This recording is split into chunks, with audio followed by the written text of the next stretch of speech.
هاني، جبت لك واحد القصة حموضة بنكهة الفضاء والمستقبل بالدارجة المغربية القحة. تخيل معايا المغرب في عام 2250، سفرية في البراق الكوني.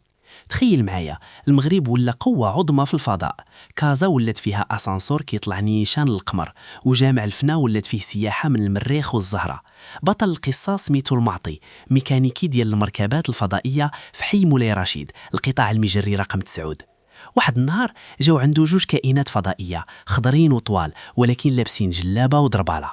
الفضائي: شريف، عافاك شوف لينا هاد الصحن الطائر راه كيسخن لينا في الدورة ديال زحل، وبغينا نمشيو لواحد العرس في كوكب المشتري. المعطي حل الكابو ديال الصحن الطائر، بدا كيقلب، ضرب دورة، حك راسو وقال لهم: ايوا هادي راه لامبرياج ديال الثقب الاسود مشات ليكم، وزيد عليها الرادياتور ديال البلازما فيه لافويت، خاصكم تخليوها عندي واحد يومين. الفضائيين بقاو كيشوفوا في بعضياتهم، واحد فيهم قال: واخويا المعطي، راه عندنا عرس والطيابه جايه من كوكب اندروميدا، غيفوتنا الطاجين الكوني. المعطي بذكاء المغربي المعهود جاب سلك ديال النحاس وشويه ديال لصقه السبيطار الكونيه، وزير واحد البولون في المحرك النووي.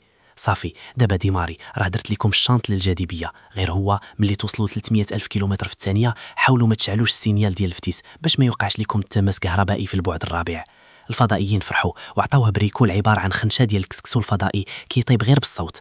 طلعوا في المكوك ديالهم وبغاو يبانوا، داروا الرويد فوق الصومعات والكتوبيه الطائره. غير هما ديماراو وهما يتفكروا اهم حاجه. الفضائي: نسينا ما سولناش واش كاين الرادار في السماء.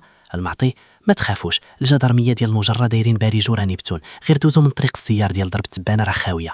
النكته في الموضوع: ملي وصلوا الفضائيين لباريجو راه نبتون وقفهم جدرمي فضائي مغربي طبعا. الجدرمي: ورقيك الشريف، هاد الصحن مخلص ضريبات الاكسجين ديال عام 2094، وزيدون علاش معلقين 5 في المرايا ليد، هادي راه كتاثر على رادار الثقوب السوداء. الفضائي: والله يا شاف، غير صوبها لينا المعطي قازا. الجدرمي: المعطي، ايوا سيروا الله يسامح وقولوا ليه يرجع لي الساروت ديال 14 اللي نسى عندي في المريخ. بغيتي نزيدك شي مغامره اخرى ديال المعطي في كوكب اتاي لنا النار؟